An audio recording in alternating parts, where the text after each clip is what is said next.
This is the Pooja and Gurdeep podcast. From 98.1 CHFI Studios in Toronto, Canada. Hey Toronto, this is Ed Sheeran. This is Kelly Clarkson. Hi, this is Bryan Adams. This is Adele. This is Madonna. It's Michael Bublé, and you're listening to the Pooja and Gurdeep Show. It's fun. They're amazing. Are you wearing enough sunscreen? I am, thanks. How do you know?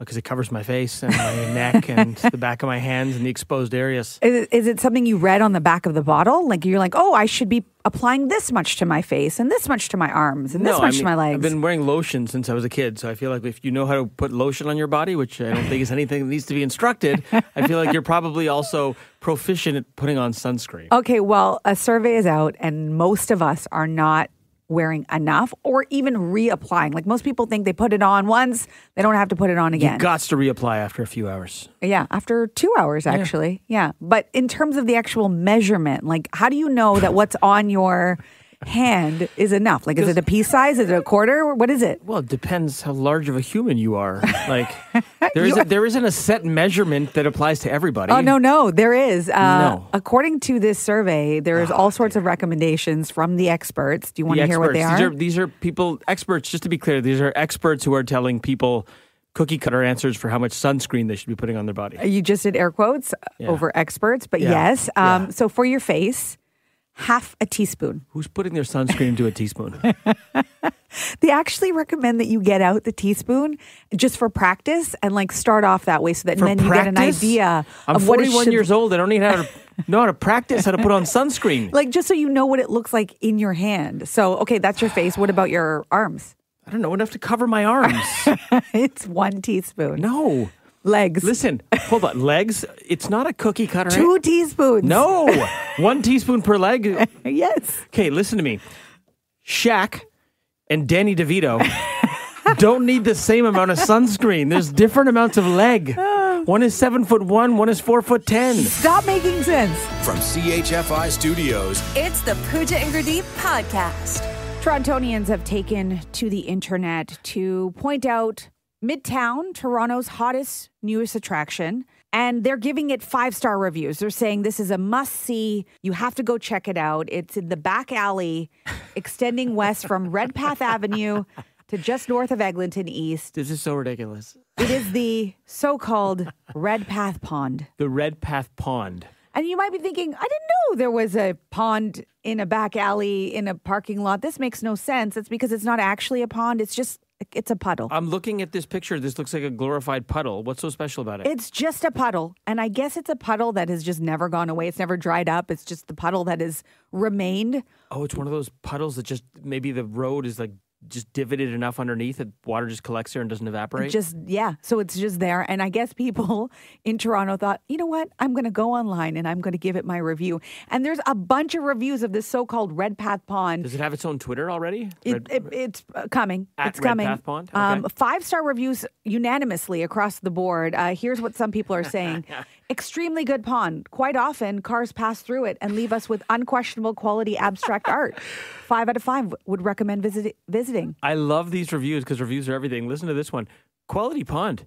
Love passing by on my way to the gym. You never know what to expect with this pond and its ever-evolving size and depth. Love the surprise it's always bringing me. Okay, here's one here. Great place for families with young children. Wear your rubber boots and the kids will love splashing about. This is amazing. 5 stars for this pond. This is so good. Another person writing, where are the ducks? I was promised the duck. And what the duck? There are no ducks. I travel all the way from Etobicoke for this duckless pond. Okay, this one is obviously not happy with the pond, but the point is it's ridiculous.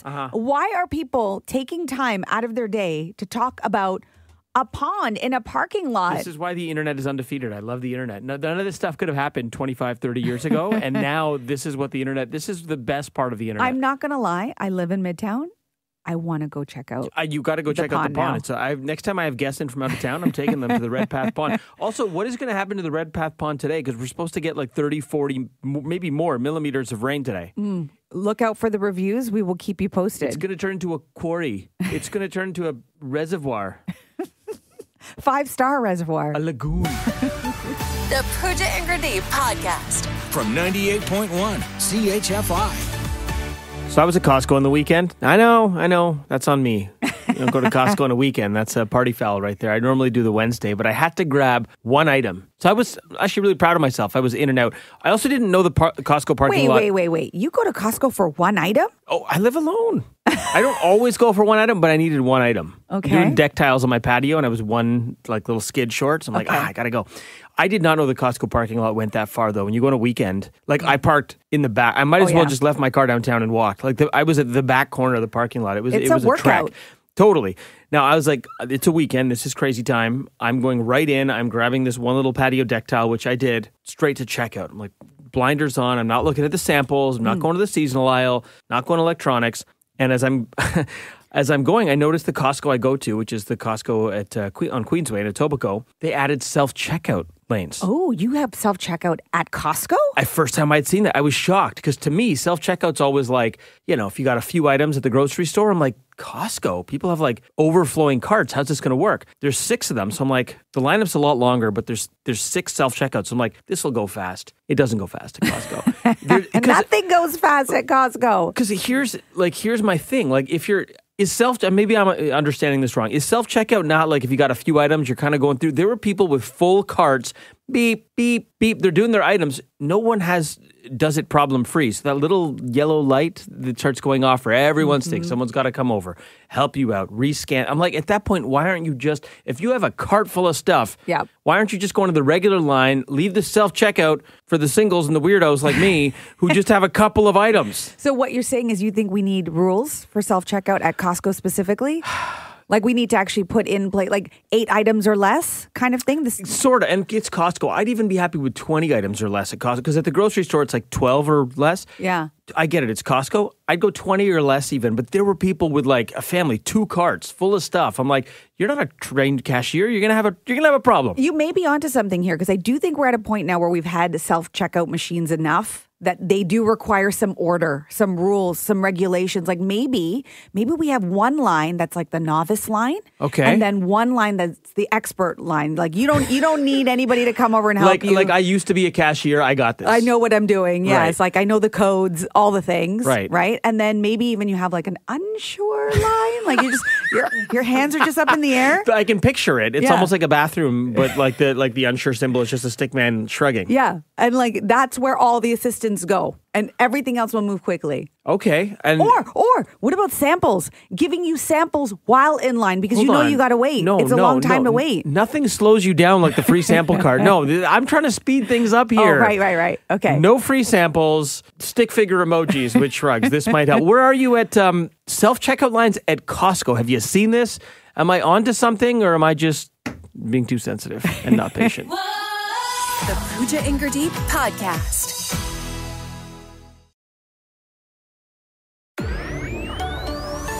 This is the Pooja and Gurdeep Podcast. Let me preface this by saying I love Costco. Big Costco fan. But I was puzzled. My Costco in Etobicoke added 6 self-checkout lines. Maybe because you're calling it my Costco. Maybe that's the first. Like it's shared. It's for everyone. Right. I don't own it, but I mean, it's the one I go to. The Costco I visit in South Etobes.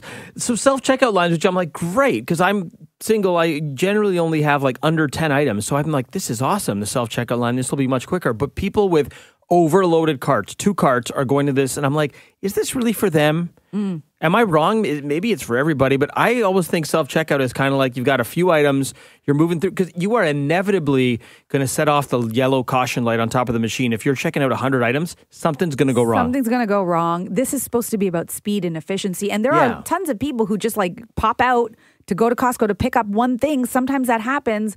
What happens to them in those self-checkout lines? Because they're waiting forever for one item. And I don't know what the right answer is here, but I want to know. I mean, my thought was, if you've got a lot of stuff, don't do the self-checkout at Costco. Maybe I'm wrong. What do you think about the self-checkout at Costco? Gary in Uxbridge. It's absolute insanity.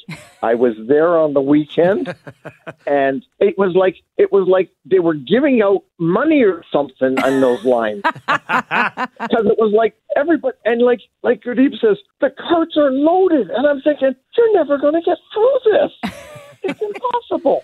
And I made a beeline for the farthest cash register away from them, which had nobody at it. There was one person in line ahead of me. Nice.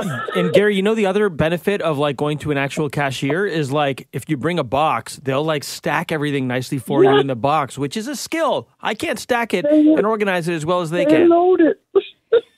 Gary, thanks so much for the call. Yeah, you have a wonderful day. You too, bud.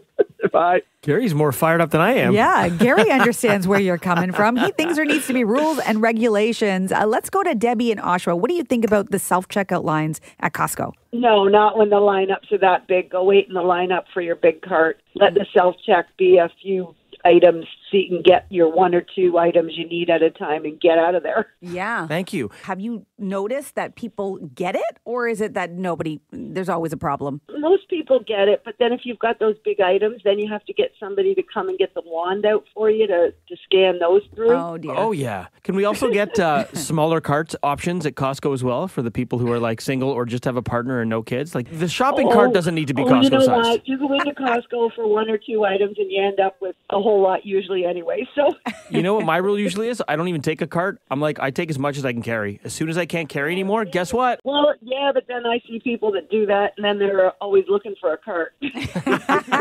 Help! Send help! Debbie, thanks for the call. Thank you. Text coming in here at 981-981. Nicole from Milton coming at it from another angle, and I appreciate this. She says, hi, Pooja and Gurdeep. I love the self-checkout lines at Costco. So much easier with my 14-month-old, and I don't feel so rushed with other people's stuff coming down the belt as I finish packing my cart. Oh, see, that's an interesting perspective. And I should say on the text line at 981-981, there are some rants. People have a lot to say about self-checkout at Costco, which means that, there's probably some truth to this. Calls for some rules, some regulation. Steph, can we do one more here? Okay, so how do you feel about the self-checkout at Costco? Let's go to Hannah in Newmarket. So in Newmarket and also in Vaughan, both of those have self-checkout. Okay. And I use it often. But also, I guiltily use it because I'm using my mom's Costco card, and I don't want to get caught by the cashier. Oh, no. You're probably not alone in that one, Hannah. 100%. I'm like, that's why people with a million items are going in there. They're like, I'm guilty. I'm just going to go to self-checkout. Never thought about that. Okay, that might explain it. Hannah, thank you so much for the call. Thanks. The Pooja and Gurdeep podcast. From 98.1 CHFI. World, population. Yeah, that's a bit of a stretch. Tough. Okay, so this is fascinating to me because it's numbers, right? And the world is finite. There's no more space being added in the world. If anything, you could argue maybe there's less space in the world. But the numbers keep going up. We've recently surpassed 8 billion in the world. With a B, 8 billion. 8 billion. And I love looking ahead to what projections are going to be. But Canada also recently passed a milestone, 40 million in Canada. Mm-hmm. And I always think of it as like we're always generally like 1/10 of the U.S. population. That is nuts to be, right? Mm-hmm. Like if you ever really want to understand our significance in the world, right? Like we're a very big country land-wise. Geographically, yes. But otherwise, population-wise, I mean, just can't compare. It's small, yeah. And if you, those population density maps, if you look at Canada, like the heat maps of where people live, it's like all concentrated along very close to the U.S. border, right? Mm-hmm. And then you go north and there's not a ton happening there.